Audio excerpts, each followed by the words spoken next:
Perencanaan pembelajaran PENJAS.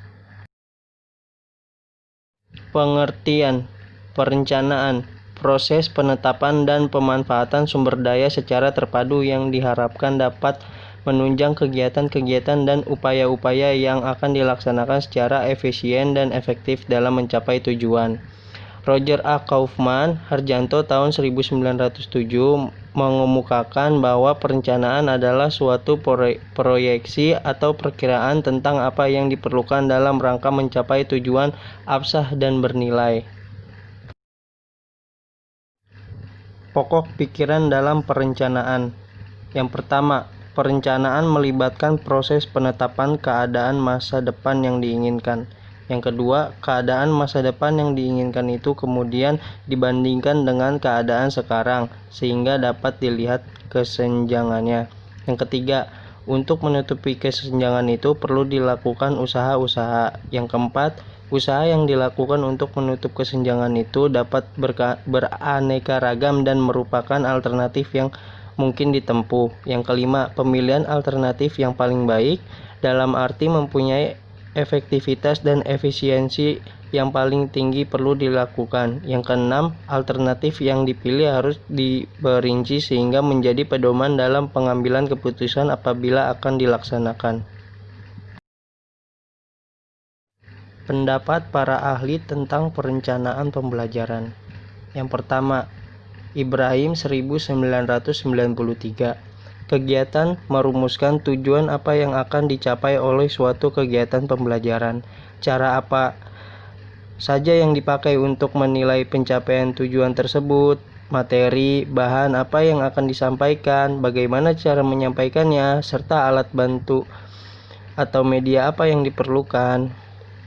Yang kedua, Nana Sujana tahun 1988. Kegiatan memproyeksikan tindakan apa yang dilaksanakan dalam suatu pembelajaran atau yang disingkat dengan PBM, yaitu dengan mengkoordinasikan atau mengatur dan merespon komponen-komponen pembelajaran sehingga arah kegiatan atau tujuan, isi kegiatan atau materi, cara penyampaian kegiatan atau metode dan teknik, serta bagaimana mengukurnya atau evaluasi menjadi jelas dan sistematis.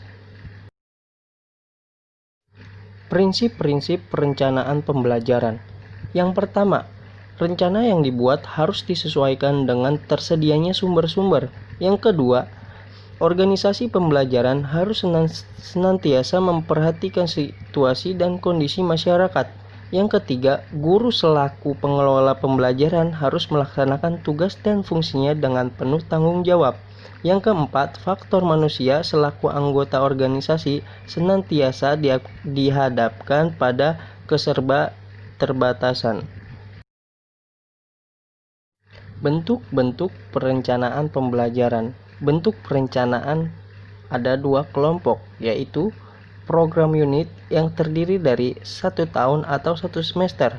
Yang kedua, program SATPEL, yaitu mingguan atau pertemuan. Tujuan dan fungsi perencanaan pembelajaran.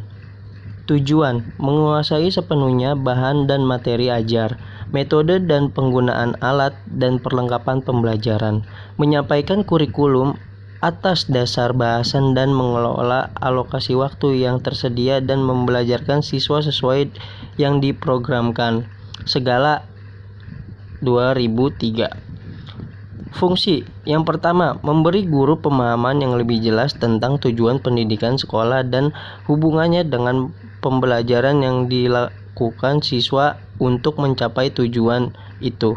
Yang kedua, membantu guru memperjelas pemikiran tentang sumbangan dan pembelajaran terhadap pencapaian tujuan pendidikan.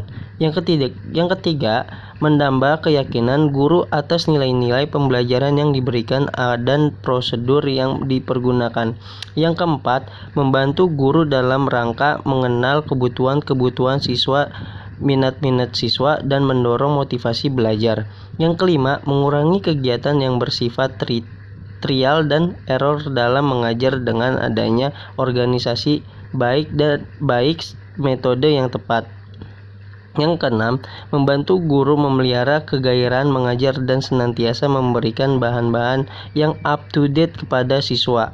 Umar Hamalik tahun 2001.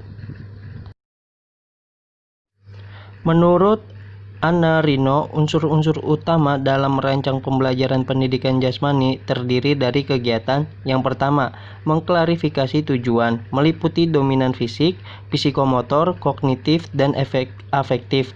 Tujuan harus dinyatakan dengan perilaku. Perubahan perilaku harus dapat diobservasi dan diukur. Yang kedua, isi pembelajaran meliputi bermacam-macam pengalaman, aktivitas, dan konsep yang relevan dengan tujuan pembelajaran. Yang ketiga, strategi pembelajaran adalah cara dalam menyajikan isi pembelajaran yang dapat memberi sumbangan terhadap hasil yang diinginkan. Yang keempat, evaluasi berdasarkan kepada validitas, reliabilitas, dan kelayanan teknik-teknik pengukuran dan faktor-faktor perilaku pembelajar. Pengukur dapat menggunakan kriteria standar atau perbandingan dengan kelompok.